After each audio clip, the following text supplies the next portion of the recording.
Alright guys, welcome back to Impressive Media Solutions. I'm Kern Scott, and in this video we are going to be turning off the news and interest widget, right?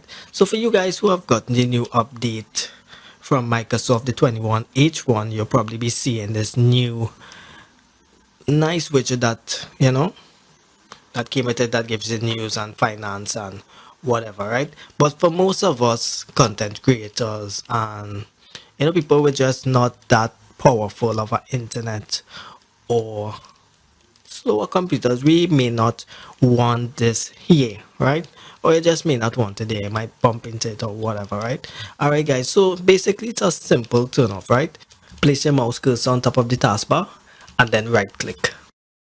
Then we're going to go where it says news and interest, and then we're going to turn off. And like that guys, it is off. It is no longer running. Now if you would like to reactivate it, you would definitely go back to the same right click, news and interest, and then show icon and text.